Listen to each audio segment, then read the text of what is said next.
narrow mouth carefully shaping each interrogation. But with the sound turned down, she looked on the edge of tears. That worried me a lot.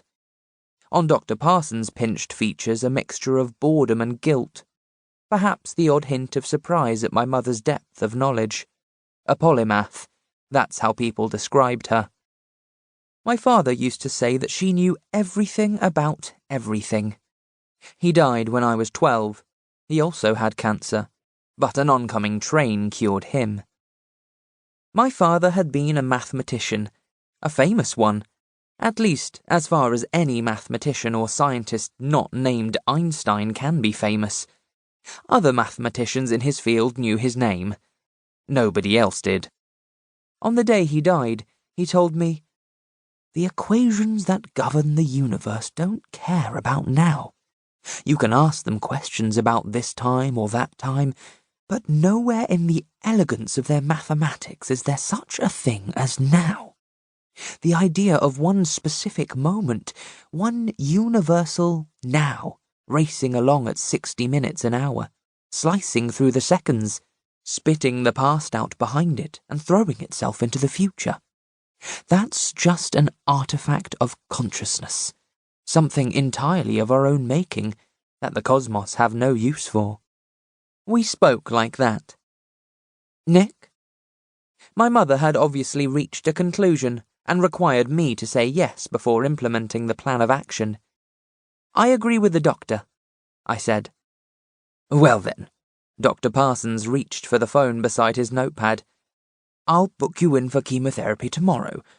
We've caught this early, and with swift treatment the prognosis is—" He blanched somewhat beneath Mother's stare. Better." I don't remember that first night spent at home, or rather all I have is the recollection of racing endlessly around a tight circle of thought, terror chasing its own tail, paralysis disguised as action. The Oxford English Dictionary tells us that cancer is a noun and advises on pronunciation before declaring it a disease caused by an uncontrolled division of abnormal cells within the body.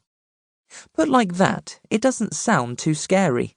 Then it spoils the effect by noting the Greek root, karkinos crab, said to have arisen from the swollen veins radiating from tumours that gave the impression of the many limbs of a crab.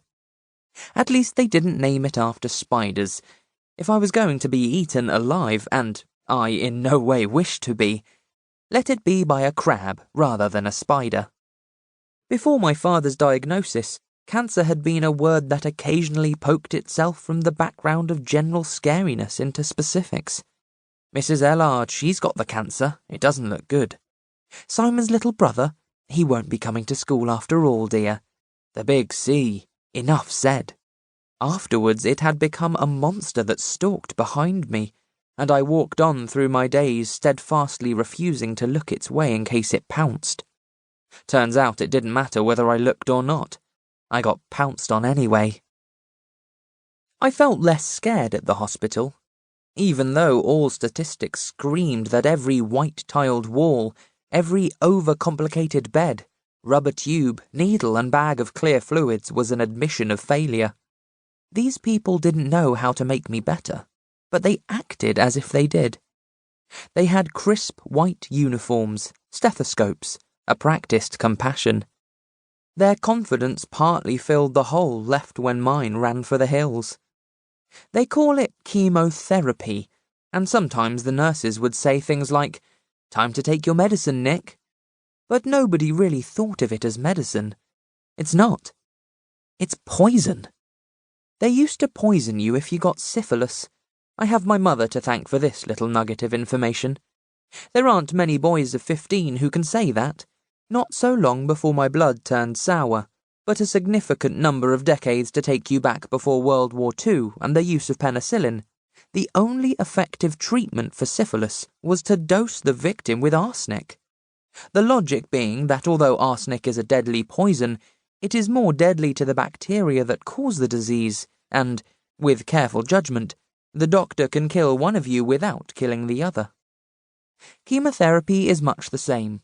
The chemicals used may not be such well-known favourites of celebrated